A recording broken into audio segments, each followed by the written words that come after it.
from the Six Pack Campers mobile podcast recording studio and community development center. This is the Small Truck Campers podcast, episode 19. We got a lot of great stuff to cover in this podcast, so why don't you grab your favorite campfire beverage and let's hit the road. All right, thanks so much for joining me, episode 19. Stoked to be here. Stoked you guys are listening. As always, getting some good feedback, trying to incorporate some new things into each podcast. And today's podcast is no different.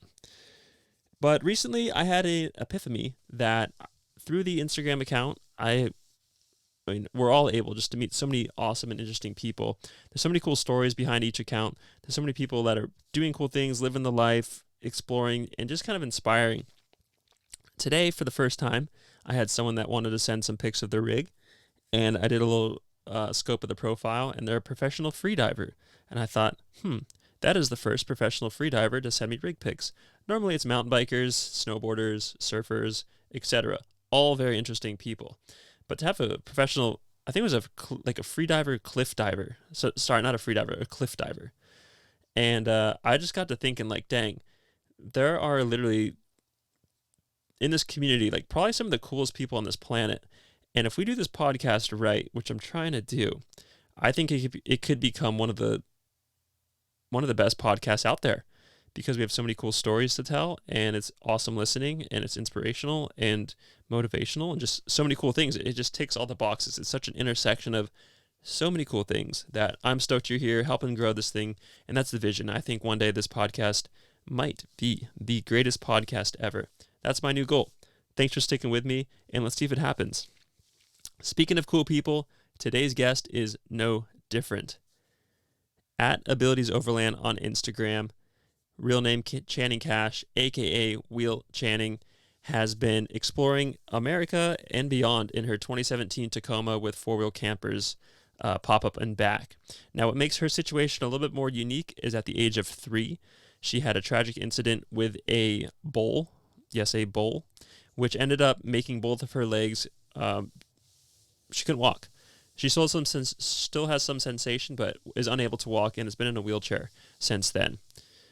And this story is pretty incredible. I think you're going to get a lot out of it, and it's awesome just to see how different people are taking on the approach of small truck campers, how they're making it work for them, and how they're able to explore places they previously didn't think about exploring. So without any further ado, please welcome my guest, Wheel Channing, aka at Abilities Overland on Instagram, to the Small Truck Campers podcast, episode 19. Naturally. But yeah, so stoked we could connect, and it looks like you're down in San Diego, is that correct? Right now I'm in San Clemente, so it just depends on, I guess, where I'm going or whatnot, so. Yeah. Yeah. Fair enough. And are you full-timing it in the Tacoma four-wheel camper combo? I don't know if it's full-time or not, because it depends on what I have going on. Like, I did a project for Zion, and I was there at the campground for 3 months, and then I'll come home, and then I'll take off to wherever my next gig is. So I don't know, is that full-time or is it not really? I don't know, Yeah. Well, you say you come home, so is home San Clemente then? It's like Newport Beach kind of deal. Yeah. Yeah. But I feel like I just have a bunch of crap that I have collected for so long and just didn't want to go through it and blah, blah, blah. But I will appreciate a hot, shower when I get home, where I can, like, really sit in there for a long time, Yeah. I mean, I don't know. If you live this lifestyle, water's precious. Yeah. So I live in an apartment, with other people. So, but I'm not home often. And, I think this month, no, we're not in May yet. So next month, like, I'm going to, like, Arizona, and then I'm going up to Seattle. So it's just like, whenever I feel like coming home, I guess, like, home is really in my truck. I feel like, 'cause everything's in here that I need, Yeah, that's awesome. Are you in your truck right now? Yeah. Mm-hmm. Perfect. Yeah. So, when I first started this journey, I just put it out there because, like I told you, I was injured at the age of 3, and I grew up in the Midwest, where society was like, when you're in a wheelchair, you stay indoors, you find a job that's indoors, you don't go outdoors, you don't go camping, Yeah, I'm not gonna like burden my friends that I want to go with them, but I really couldn't. I didn't want to do that to anybody. And growing up in the Midwest, it's like I never saw anybody in a wheelchair, and if I did, they were more like and correct me if I'm using this word incorrectly, but sometimes I just feel like some of them were like born that way when they have a disability. So they weren't like me. And then you had like the super duper older people, they weren't like me either. So it's not like I can really relate to those type of people because um I kind of grew up in the 80s and 90s. Like I'm older, right? So back then it's like it just wasn't acceptable at all to be gay, to be different, to be anything really. So it's like everywhere I go, it's almost like people like looked at me and said, maybe if you got into therapy, and you did a lot of therapy, you could walk. It doesn't work that way. Because like I said, I have a spinal cord injury. And I told you I got attacked by a bull, right? And a lot of people are just like, "What? Were you in Spain running or with the bull?" And I'm like, "No, it doesn't happen that way. I was just at the wrong place, the wrong time." And I don't think anybody could fully understand me, but I think as growing up, I felt like I've never had anybody to relate to or ask questions. And just like I told you, I think far as our teenager year, just growing up, you just want to be normal. You just want to fit in. And a lot of times, well, when I went to school, like I was telling you, when I first came to America, I didn't know how to speak English and they didn't know what to do with me. And even when we had those practice fire alarms, they're just always like, here, you just sit here because we're just having a practice one. But if there was ever a real one, what would you do with me? Like they didn't know what to do with me. So I always felt like I was a little like the oddball kind of deal. So that's why I think I started putting my content out there because I just didn't want another like child with a disability to be told that, hey, you you're not going to have a normal life and you were going to be indoors and you weren't going to go anywhere that you couldn't push yourself on hard surface. And that's the reason why I started sharing my stuff. And I did like public speaking engagement and things like that. And sometimes I would go to the kids' elementary school and they think it's really cool. My bike, I don't know, you saw the pictures of my bike. And they're just like, that's so cool. And I just think going out there and going outdoors and the children see that I do it, they're like, oh, I don't have to be always indoor or what society tells me what somebody in a wheelchair should be.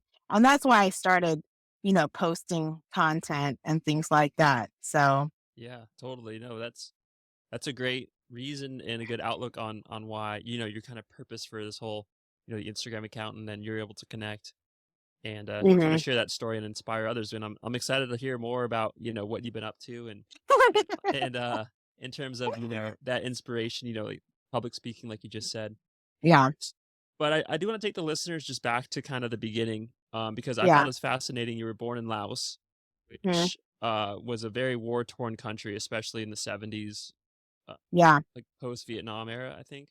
hmm And hmm you were attacked by a bull at age 3. Yeah, yeah, because over there, it's like a communist country, and I don't know if a lot of people know what that is or not, but it's something that you can just get up and decide that you were gonna move to America. Like, it doesn't work that way, and, you have to, like, almost escape to leave the country. And over there, they use animals to farm all the time, so it's common to see animals, and, like, I was in a really small village, and I was just playing with the neighborhood kids. I didn't really know what was going on. So, Okay, yeah, that's crazy. It's it's crazy to think that, and yeah, it makes sense, like, using the bulls down there for, like, I just imagine, like, plowing rice paddies and stuff, right, so it's right, kind of a right. workhorse. And we had an accident where a bull attacked you and ended up losing your both legs, which is, I mean, you were young, and I can only imagine what was happening at that time. Yeah, I mean, I still have, like, memories of it because, like, I didn't know what was going on, but I remember I was on my knees and I was playing with the other kids in the village. And it kinda came I saw this dark shadow, like, behind me. I didn't know what was going on because I heard people screaming, and they all start running, you know what I mean? I think I remember kinda, like, by the time I turned around, I just saw this dark thing coming at me, and it literally like threw me up in the air, and I just remember like I landed on my back, and I broke my back, and I couldn't figure out why I couldn't get up, right? Because I mean, I was only 3, but I knew that I could, walk and run like all the rest of the kids, but just knowing like when you're trying to tell your body to get up and it's not, and so I pretty much broke my back and I shattered my hip, so yeah, so you just had to lay there and just wait until it's over with. Um, yeah, yeah. And So over this, there, yeah, it's hard because they don't really have hospital and things like that. It's a very spiritual, small country village kind of deal. Um, so I think like well, my parents, like they told me that I would cry all the time because I just wanted to be better. I just wanted to go out and do everything else like I used to do. So it was hard for them. yeah. And did you receive any medical attention from like a hospital, or was it No, for holistic no, healing? no. My mom, she actually made this like a standing wall for me, and she would like stand me up on it every single day. And over there, you pretty much go to the temple and they say the prayers and their blessing and blah blah blah. And honestly, they didn't think I was gonna make it. They thought I was gonna die. And little by little, I was beginning to like be able to sit up and things like that. I was able to get on my knees, but I could never fully walk like, how I was. Yeah. Yeah. Wow. So, yeah. Um, but yeah, that's the reason why my parent chose to escape from Laos is Yeah. because they wanted me to have a better life and my sister. So there's a total we're a family of 6. So 4 girls, my poor dad, like he's the only dude in the house. And my mom. So, and we escaped it with another family. And I remember we had to cross a river to get to Thailand. Um, and that's what we did. And we went in the middle of the night.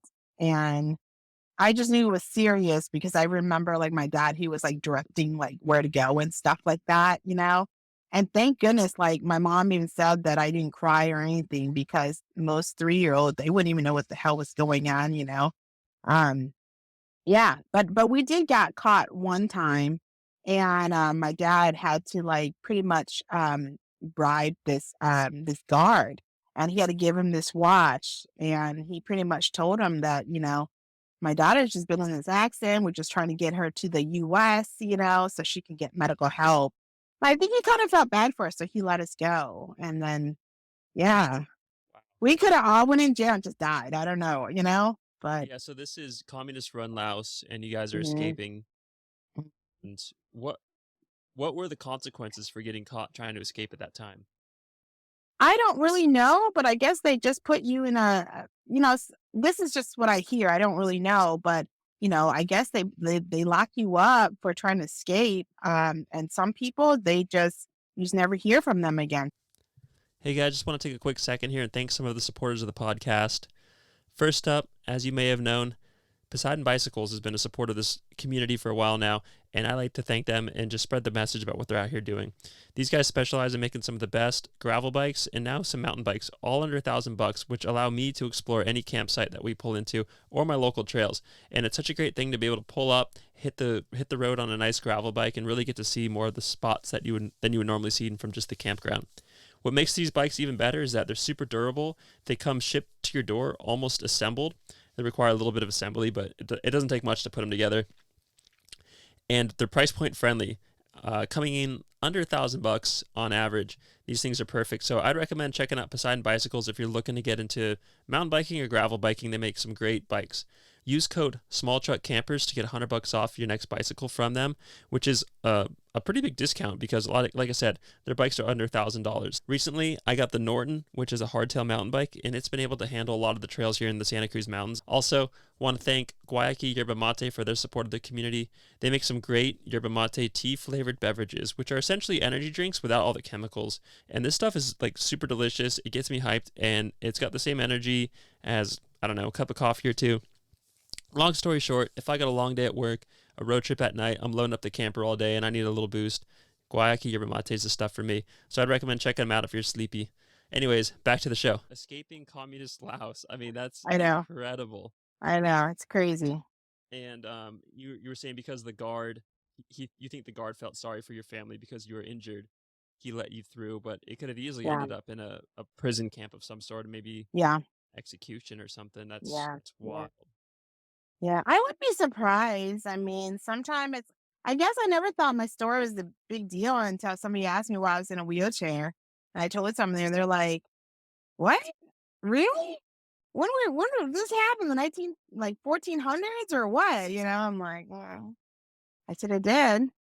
So I've read a few books about people escaping from North Korea, yeah. and I'm not sure what the situation was compared to Laos, but just the uncertainty and traveling at dark, and if you get caught and crossing, it's Yeah. pretty wild. So the fact that you guys Yeah. went through that and successfully made Yeah. it into Thailand, do you remember how you were received in Thailand? Was it like, were you scared they were going to turn you guys in, or were they pretty welcoming to refugees from Laos?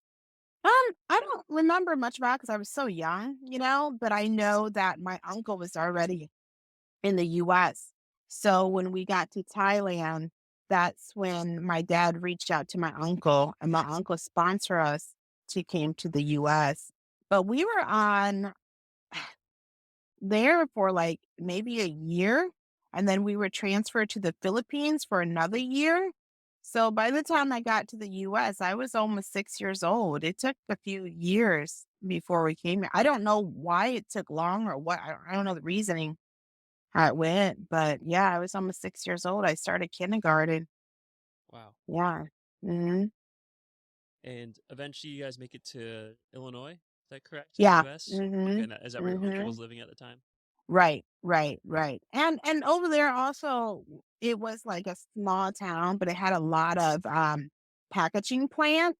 And since my parents didn't speak English, they needed to get a job and they can't do any job with customer service. So they have to be like my dad was like more the labor. So he ran machines and stuff. And I think he made like $3.10 in 1984, and we were a family of 6, and my mom stayed home, and we grew up super poor, let me tell you that. We ate a lot of rice for real. Like, that's a real Wow. thing, like, Asians and rice. Yeah, it's so real.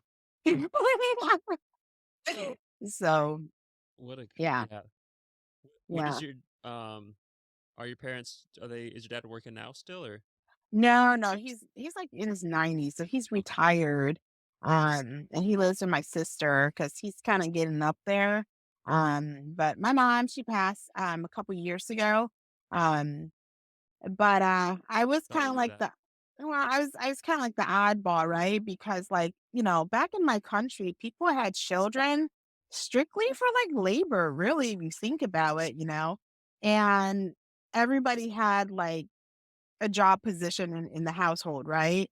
And they didn't know what to do with me because I couldn't physically do work like my sister. Like, my sister had to do laundry, cooking, help my mom, blah, blah, blah. So, at a really young age, they kinda made me, like, really, like, drill in my head that I had to be the translator and I need to know how to learn English really well because I became like my family's like, I don't know, I would write out the checks for my dad. I was like maybe 10, 11 years old. I mean, he would sign off on the utilities and stuff like that. But because I know a lot of times people go, your English sounds so good, you know what I mean? But at the same time, at a very young age, I had to be like the customer service of the house, and if my parent went to the stores or whatever, I had to go with, and I had to be like the translator for my parents' banking, utilities when they bought their house or whatever. And I think because I've gotten used to always being the speaker of the household, that I think that's why I don't really have a major accent. Because if you talk to my sister, she came here the same time as I did, and her English is so broken, like unbelievably broken. They're like, whoa, it's like night and day talking to you and your sister. So, Wow, that's wild. That's, yeah, yeah, that's incredible.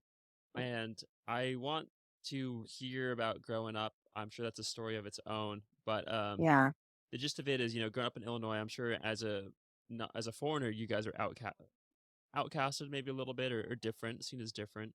And then yeah, you had the double whammy with, being in the wheelchair, and yeah, you were talking about the hardships and just growing up. yeah. Um, what what eventually led to your like passion for outdoors, for exploration? How did that all come about? Well, like I think like back then I really didn't know what I was going to grow up to do because my sister, she went for a nursing program. That's physical work. I couldn't do that. You know what I mean? And I really didn't know what I wanted to do in my life. But I got an internship in high school, and I was in the banking field, you know. And because I speak Thai and I speak Laos. Even though I'm from Laos, Thai is like literally next door. Thailand's next door. So I was able to speak English, Thai, and Laos, and being speaking 3 languages, I was kinda like, the bank wanted to keep me, wanted because I lived in a community where there's a huge Laotian population there. A lot of the family member flocked to that city because, like I told you, that city was a small town, but it had a lot of industrial packaging plant, and a lot of people that came from Laos, they need to go somewhere that where they can actually, just do the physical labor. So, anyhow, I worked for that bank and I stayed with them for numbers of years, and I had a very successful career and everything. But there was a part of me like I never wander off anywhere that didn't have cell service. I didn't go anywhere that beyond outside the city because I was so always told that, hey, if something happens to you, don't make it worse for us. We have to come and rescue you, you know? So I never went anywhere that, I've always stayed and I was doing the same thing every single day, going to work, come home, going to work, come home, and so on. And I saw this thing where they took people with disability on they taught them how to surf, right? And white rides wave in California.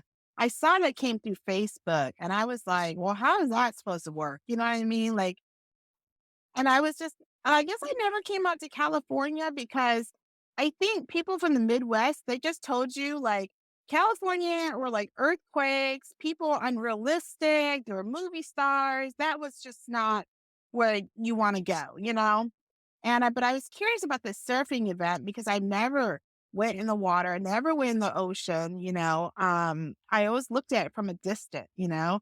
But I never got to went in the water and I thought, well, if they had people there and they were having a routine, why not? You know?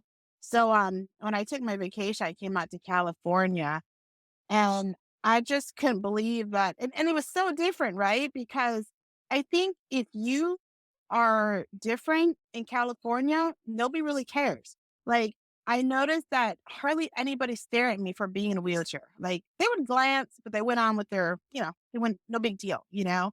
Um, and then when I went to the surfing event, there were people that was from a bike accident, a car accident. They were kind of like me, where they were still living life. Um, and I just thought, where have I been? Like, I need to move here, you know? And I think when they taught us how to paddle out, right? And I was really scared because I was like, am I gonna drown? A shark's gonna eat me? I don't know what's gonna happen. But I just went for it. And I was so focused on how far I swam out on the board. And I was looking back and I was seeing all these beach houses. And even though like I can't walk, I still have sensation in my legs, like I could still feel. And I just remember like feeling sand like in between my toes and the water touching my feet. I don't know why, but I was getting emotional because nobody had to drag me out to the ocean. I was able to swim it out by myself and rode a wave in that I don't even know what I'm doing, but I didn't fall off. And that was so exciting to me that I felt like I was a baby learning how to walk again, you know? And I was kind of like in a little bit tears because I couldn't believe that I came out. Like, I didn't tell my parents, I didn't tell anybody because I was afraid. Because remember, like Asian parents, they are so hard on your children because they're like this. You are going to America where you could be anything you want, and you want to be a beach bum. What are you doing? You know what I mean?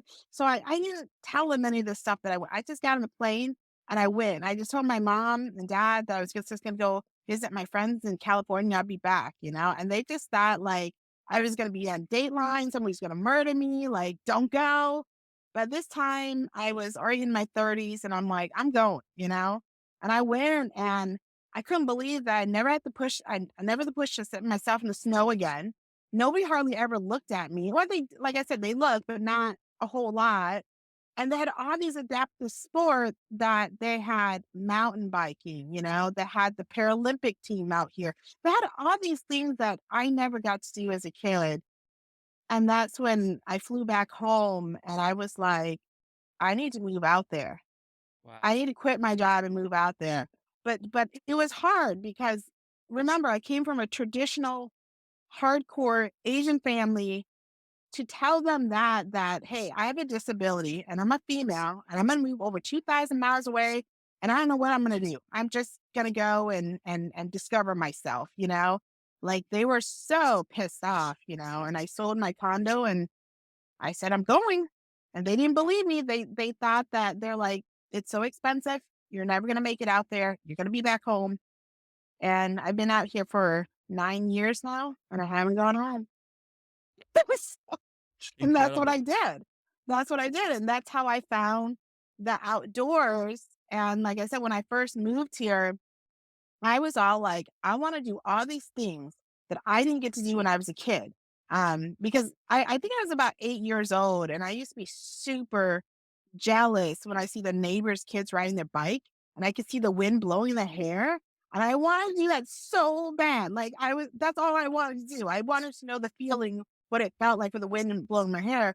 And so when I came to California and they showed me all this stuff that people in wheelchair was doing it, I did it all. I tried every sport. But what I loved about more than anything is being in the ocean, in the water. But I didn't like surfing too much because sometimes doesn't matter how great of a swimmer you are, if it's gonna take you, it's gonna take you. And you're just gonna whatever you're gonna be.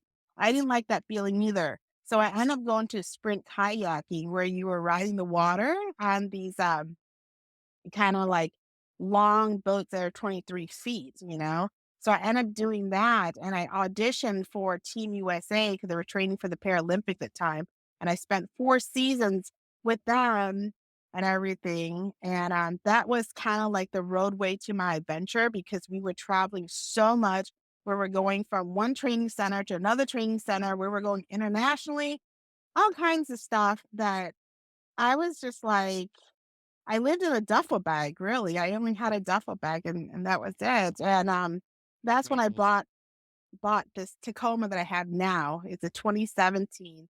I bought it and I was like seriously like wheelchair life. I was a typical wheelchair person. I had a minivan. I didn't go anywhere that was unsafe. And then I had to learn how to get in my truck, right? Because I was like, how am I supposed to get in this Tacoma? But I got the Tacoma because I had a boat that was 23 feet that I had to transport it to competitions and training places. And I needed a truck. So I found a way where I was able to ramp up my boat and then I would push it up on the roof and then I would climb up on the roof and I would tie it. And so I kind of like taught myself how to do that, and it's nice to have your own boat and things like that and your gear and because you couldn't fly with your boat, but that's what I bought my Tacoma for, and, like, traveled so much that I started sleeping in the back seat because I already knew that the next day I had to get up, I'm gonna drive. Luckily, I was short enough that I just slept in the back seat, and then I started window covers, and then I got window covers, and that's kinda how I grew into it, really. That's incredible. So a few questions because that Yeah, a lot of cool stuff you just I mentioned. know. Was it Life Rolls On? Is that the organization? Yeah.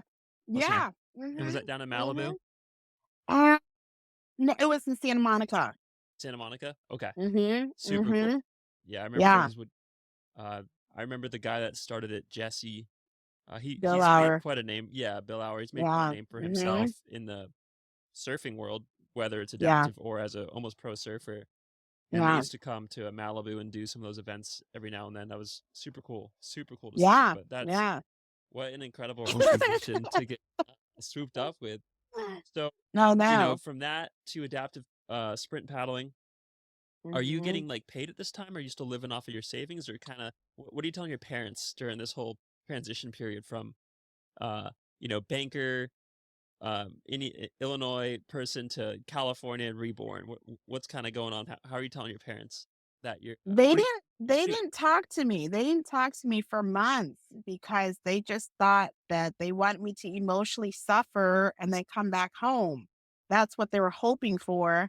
And then I think finally my mom broke in and came out and visit, and she realized how beautiful it was, and she didn't see me like, you know, pushing myself through snow, going out there to warm up the car, scraping the snow, and all these other stuff. So she kind of understood why I came out here.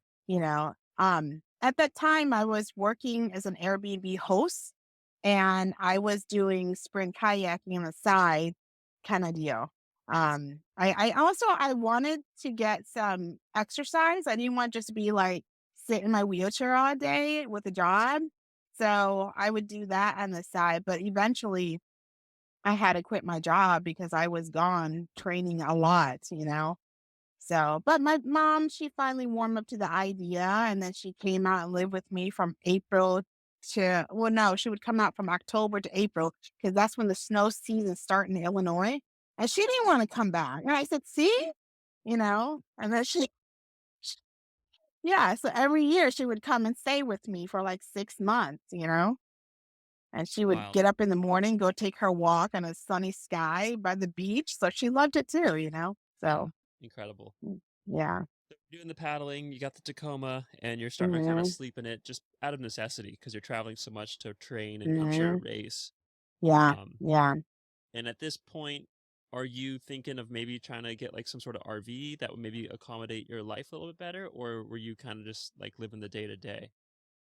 Um, no, I think when my mom was diagnosed with cancer, Um, she always said to me, like, she kinda envied me a little bit, the fact that I could speak English, and even though I have a disability, I was able to go to Brazil or Europe or where I was going to my competition, and she couldn't believe, like, how much traveling and I was even getting, like, I would, like, do, like, little TV shows here and there, like, commercials here and there, and she just couldn't believe that was even happening in my life, that she told me that, you know, I should just really go and travel to wherever I wanted to go, before I got too old, and I think when she passed away, I was training for Tokyo at the time, and I really had to make up my mind to go home and spend that time with my mom before she passed, or I continue training.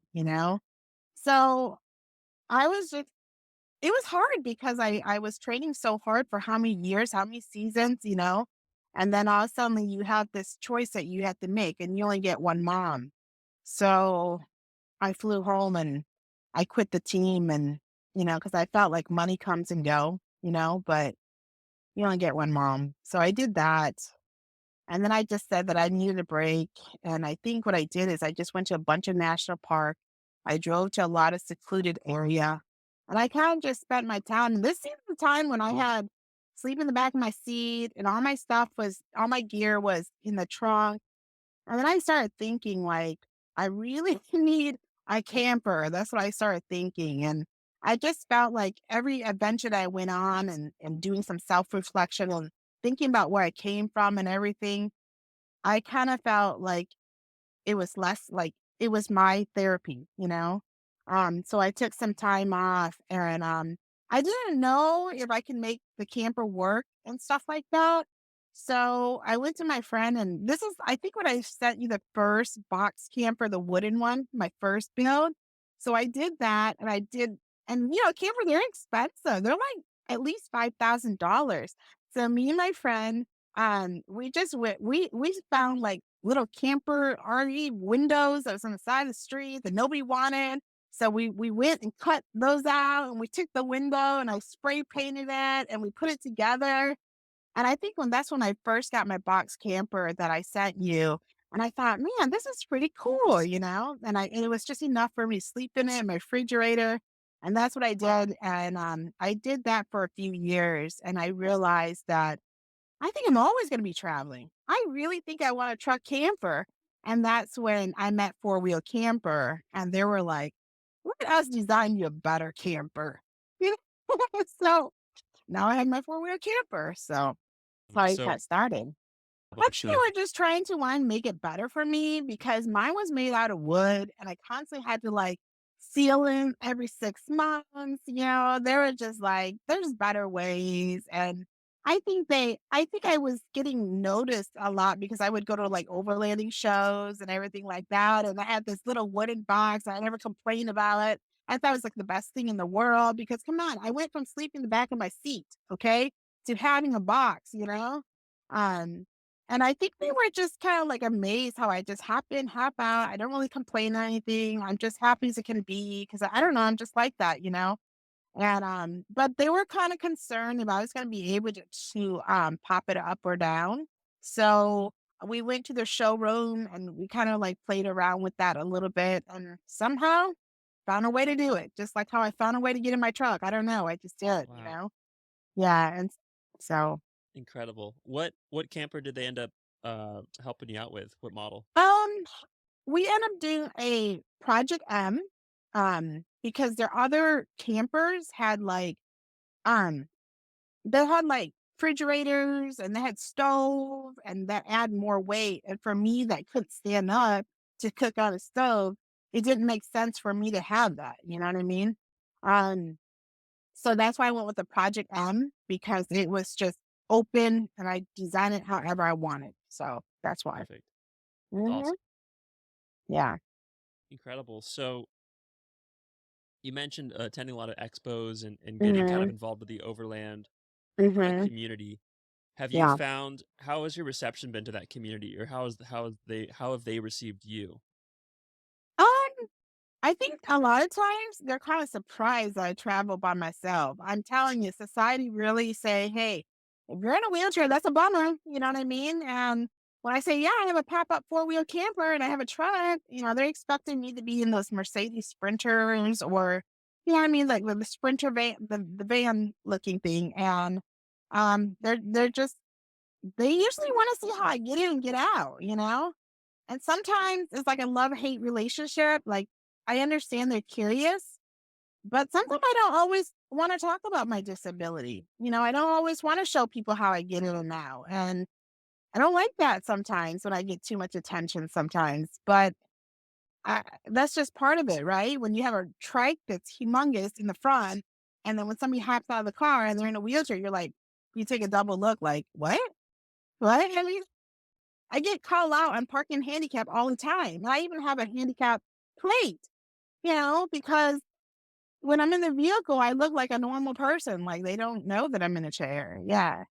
Um, Yeah, so wild. yeah. Talk to me about this mountain bike. How did you come across mountain biking? And let's talk about that bike because it looks pretty badass. Yeah. So it is made by Lasher. And I found that bike when I went so there's this bike fest that happens. They call it Whiteahoe. I don't know if you're familiar with that or not. Um, but it's like a mountain bike demo show. It's like a huge thing. And then there's this other guy named Joe Stone. He's in a wheelchair and he's a quad. And he was really fighting for like inclusion. And he got a couple of there's like only a couple of like trikes that's made for people that's in chairs. And they got them to come out to the event. And the event just got bigger. And then when I went, I got to demo a lot of those bike. And I was like madly in love with it because I've never gone on a trail. I've never gone anywhere without people dragging me up the mountains or whatnot. And I don't like doing that to anybody. That's not fun. I don't care if you're 70 pounds or 200 pounds. It's not fun to drag weights. So when they showed me that bike and I was able to like, so you pedal with your hands. Um, and it has the knobby tires. It's like a mountain bike, but you're in a sitting position and you paddle with your hand. And I recently got a motor on it. So now I'm like super dangerous, right? So don't come. So now it's nice because I can really climb those trails and it has been amazing.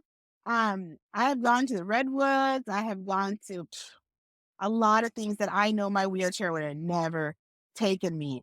I don't know if you ever done the Fern Canyon Trail that's up in the Redwood. They filmed Jurassic Park. I don't know if you've seen that movie Jurassic Park, Is this but north, like almost to Oregon? yes, Yeah, I've been yes, back there. yeah, yes. The train there is insane, and I just couldn't believe I was able to pass that trail. Yeah. Um, I did brought a friend just in case that I couldn't make it, and I think I just had to climb over, like, little boulders here and there, but it wasn't anything that wasn't impossible, and I just going in that type of zone where I felt like I was in the rainforest, I was like, "What? What in my lifetime?" Like, I never thought I would, you know, if I think if I didn't have a Tacoma, I don't think I would have even made it to that far. And then if I didn't have the bike, I definitely wouldn't make it, because my friend that went with me, yeah, there's times where he had to lift my bike over like a boulder here and there, but it wasn't anything like it was impossible because it was just me and him and we were able to do it. And I don't know, California just freaking beautiful. That's all I have to say. It's yeah. And I still haven't seen it all, and I've been here 9 years. Yeah. There's a lot to see here. I've been here my whole life, and I've barely scratched the surface. I feel there's so much to offer in this state. It's pretty awesome. Sometimes I think about how our country is just so vast. We have so many Hmm. things. Like a lot of countries Yeah. have one thing, like Yeah. Central America, like tropical jungle beaches. Other places, oh, mountains, mountains, mountains. But here we Right. have it all. Like it's We crazy, do. oceans, Grand Yeah. Canyon, mountains, the Rockies, Yeah. caves, river. It's like what? There's so much to see. And Yeah. it's really cool that you're out there exploring in your Tacoma 4-wheel camper combo into places that most able-bodied people would not even think about going, and you're out there ripping it up on the mountain bike, and that's so cool. Yeah, yeah. And I started to document on my YouTube, right? But then I started like, I don't know. I mean, I have like a love-hate relationship with people, right? Because sometimes it's like I know they mean well, but sometimes when I'm sitting there in my hammock and I'm drinking coffee and I'm really taking the view in, and then somebody comes up and they're like, "Can we see what inside your camper?" And they want to talk about my bike. I'm like, "Oh no, no, no, no! Just I need to be by myself for a minute." You know what I mean? And I don't know, maybe because I do shows and I do events that I'm always around people. So I actually enjoy my time by myself, and I hope nobody hates me for saying that, but it is kind of the truth sometimes. It's like nobody talks to me until I have coffee, until I come back from my hammock swinging time. You need like a big like do not disturb flag to fly from your camper or something, Yeah, sometimes I feel bad about that because it's hard for me to say no to people, you know?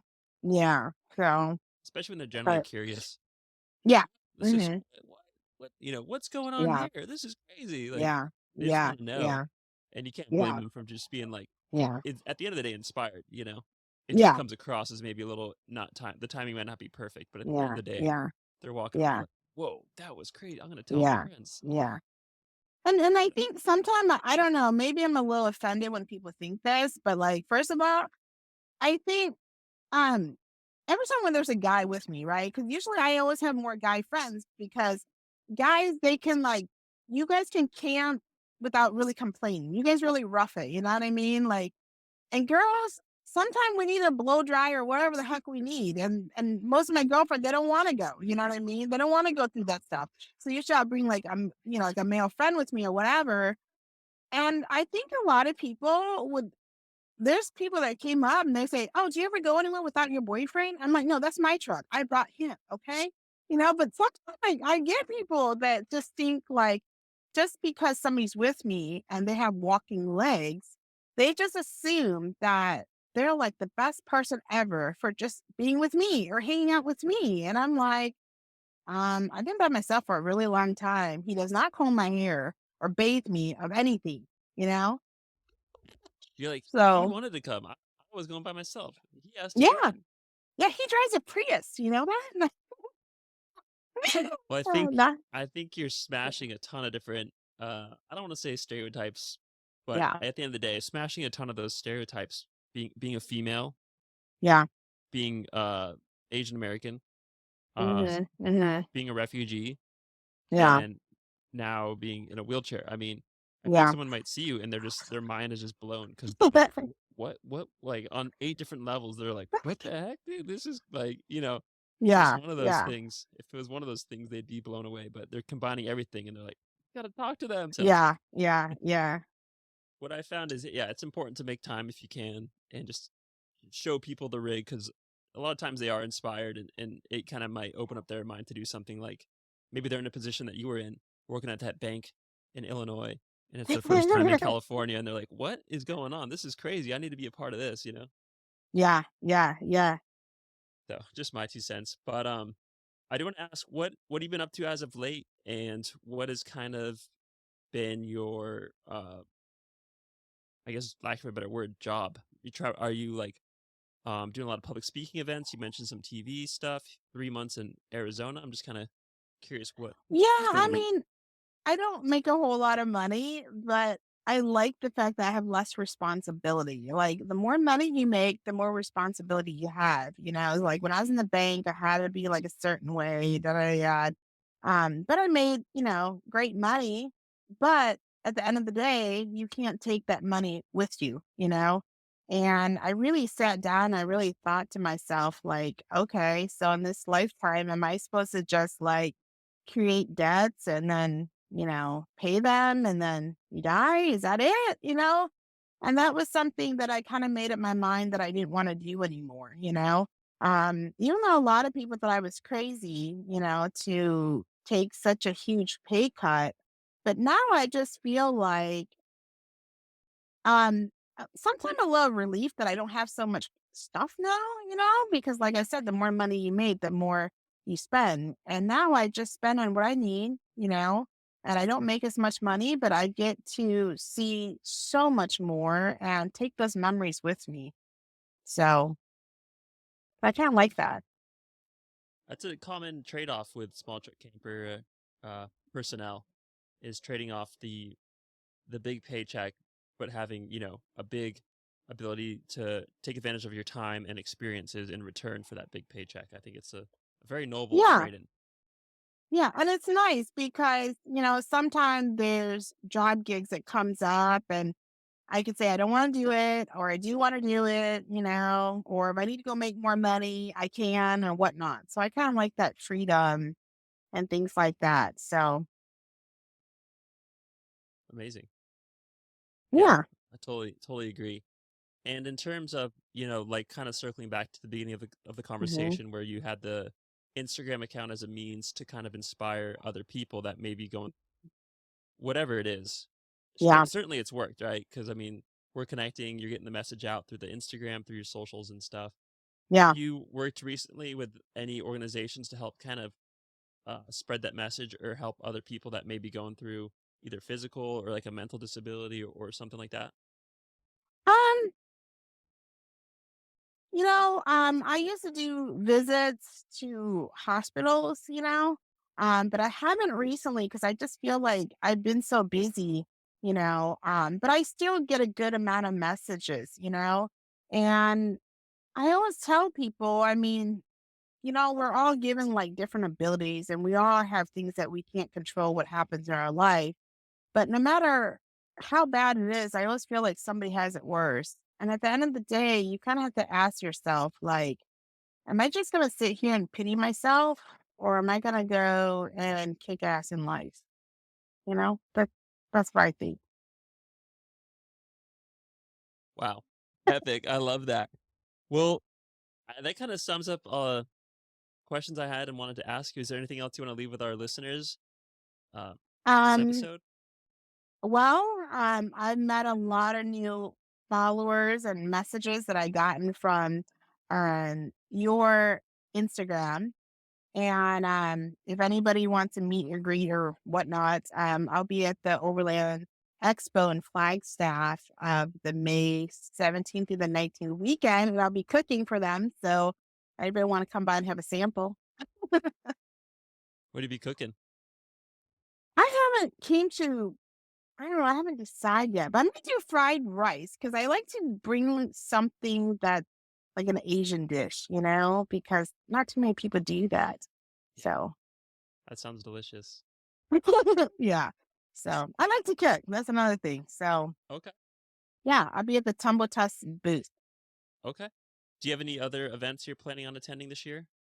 Um, I'm gonna be doing some wheelchair camping. Like I just feel like I've always camped, with like I don't know, like regular people that could walk. And I've been getting some messages from, people that has a disability that follows me. And we're probably gonna do our first camping session.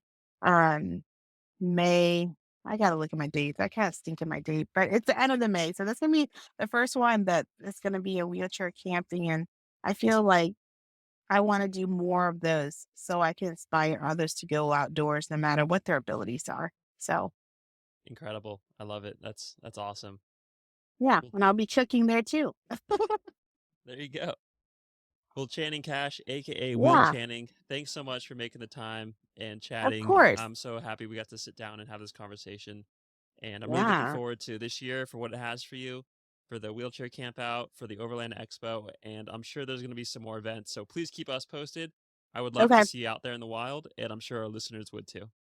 Yeah. Yeah. I'm sure we'll cross paths someday. Absolutely. Well, All right. thanks so much, and looking forward to seeing you out there. Okay. Sounds good. All right. Bye.